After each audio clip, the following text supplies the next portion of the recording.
Hi guys, I'm going to show you how to add a person onto Family Search today. This is actually kind of really important thing you need to know because somebody's going to have to add, well, at some point you're going to have to add a new person onto Family Search.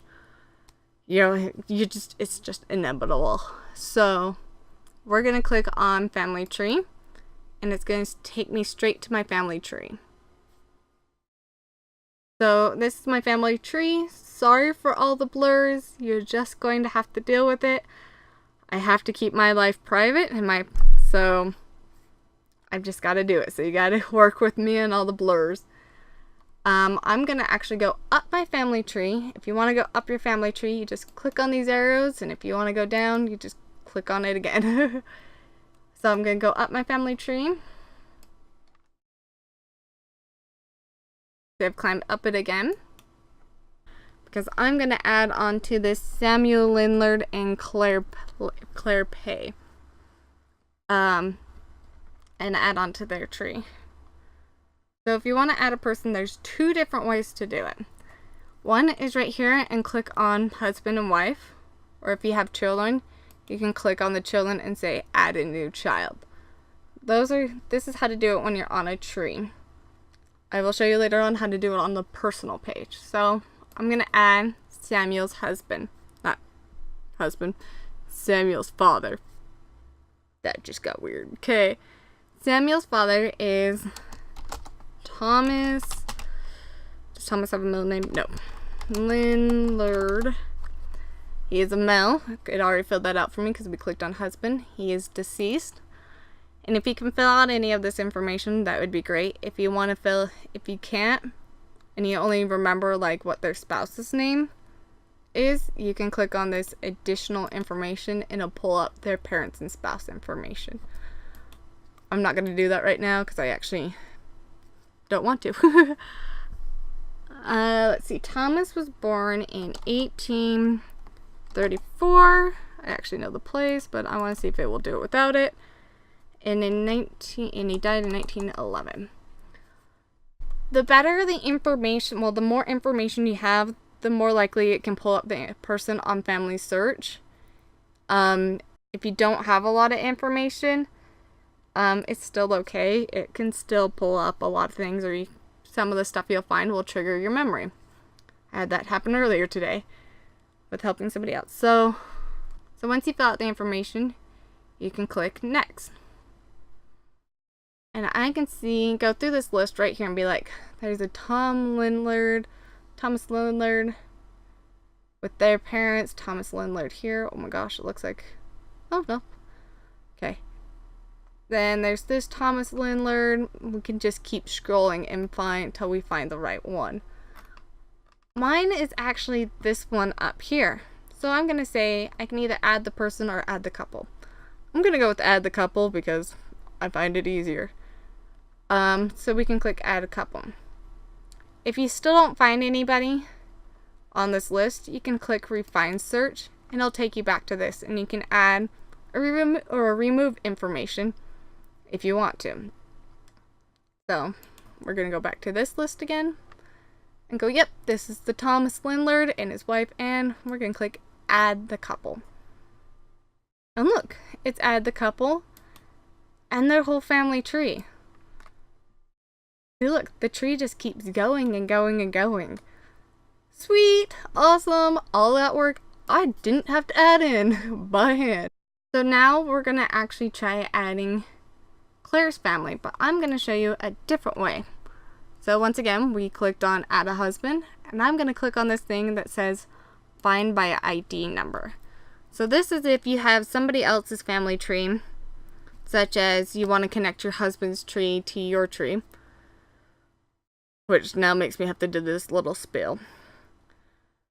If you're connecting your tree to your husband's tree or your wife's tree, you have to put in the living people and do that all by hand, because living people, you can't share that information. Anything that you put on a living person is just on your tree. The church has to follow privacy laws, and that's why that is. Once you hit their dead side of the tree, such as their grandparents or great-grandparents, that's when you can connect the tree. So once you get to that part right here, this is where the ID number would come in. So the ID number, let me exit out of this. The ID number is this little code that comes right underneath the person's name or next to their name. It's a bunch of gibberish, whatever, but this is the ID number. So we're going to click husband, find ID. Let me pull up my other computer here with their ID. Okay. So Claire's father's name, or Claire's father's ID number is K2HQ-3PT. Okay, you're probably screaming at me saying, that's not capitals! Dude, it's okay. I promise you, it's okay if they're not capitals. I know the tree has them as capitals, but it's okay if you type them and it's not capitals. So now that I've typed the information in, we're going to put fine. And it's going to be like, hey, here's what we found of this dude, which is the same person. I can add one person or add both the couples. I'm going to add the couples because it's going to make my life easier. If I add the person, actually, why not? Let's show you add a person. If I add the person, it's going to add him and not his wife. That's why I do the add a couple, because now I have to go through and type his wife's number in. Let me find it on my other computer. Okay. So we'll show you this one again. ID number KWZG-BCK. Find. And see, now I can add her. And once again, they're now connected and married. So cute. And all their family tree stuff is pulled up here on the edge. Yay! Work I didn't have to put in. Work I didn't have to put in. Okay, so now I'm going to add a child to Claire. I'm going to show you the new way, or a different way. You can add here that says add child, or I can click on Claire, click on her name again, and it's going to pull up her personal page. For in case you don't know, this is somebody's personal page. It's kind of like their Facebook page, or their Twitter or Tinder profile. Okay, I don't know about Tinder. I've never been on Tinder. I've been married for too long. But it's going to have like look at their tree or watch this person. What's their relationship, memories, ordinances, pretty much anything about them. All on this page. The birth information, death information. If we scroll down, it is actually going to pull up their family tree and pedigree. Well, their family pretty much. So it has their parents and their siblings right here, her husband and her. If you want to add parents, you can click add parents. If you want to add a new spouse, right above them, add a spouse. Add a child with an unknown father. Add a sibling. Add a child. Any kind of person you want to add is all right here. So we could go add a child. And we're going to add a child named Charles Austin Tab Lindlard. He's a male. We're going to put he's deceased. And I'm just going to leave all that information blank. So I'm going to click next. And it can find him. And if none of these are him, you can say create a new person. Then all that information you just put in is now created on his information. Well, it's now created a new person. So if you don't know all the person's information, you can come back and add it on another day and time by editing their personal information. I will show you how to do that next week or later on in life. I will add that video to the description below. Information you should know about adding a person onto Family Search is if you're adding a female, always put their maiden name. Never their married name. Pre-marriage name. If you don't know what the person's like, females, sometimes you just know what they were when they're married.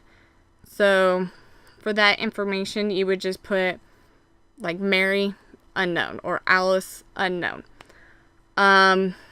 If you don't know what their first name was, just put Miss, or Miss, is it Miss? No, Miss is when they're unmarried. What's the MRS? Either the MS or the MRS. And then put what their maiden name was, their maiden last name was. If the person had a nickname, let me just pretend to add a person so I could show you how this works. Let's say somebody was named Gerald. That was their birth name, was Gerald, but they went by Jerry. You would put Gerald, their birth name. You would put in the quotation mark and then put in their nickname. In this case, it would be Jerry. And close quotation. Then you put in their last name or middle name. In this case, let's say their middle name was, I don't know, let's say David. And then we'll put in their last name, Lindlard. So that way people would know they went by Jerry, but their real name was Gerald. So that's how you put that in. Here's the sad part. Sometimes, back in the day, or even nowadays, babies are really, can die before they're even born. Or they could die within their first year of life. Back in the olden days, they didn't name their babies till they were 1, and they just went by baby boy or baby girl. So you might come across headstones or records in Bibles or whatever that just say baby boy or baby girl. In that instance, you do put them on here because they do need, if they're Mormon, they do need to be sealed to their family. They do not, if they have taken a breath of life, they do need to be sealed to their parents. And if they haven't taken a breath of life, they do not. They are perfect. They are wonderful little spirits who do not need that work done. I don't know more about that. I don't really quite understand it personally. If you do want to, I would recommend reading the September 1987 Ensign. I will put a link to that down below if you have any questions or talk to somebody who might know. I personally do not. But if you do have a baby, you do come across a baby, you do need to put them in so that they can have the temple work done. Just the sealing to parent work done.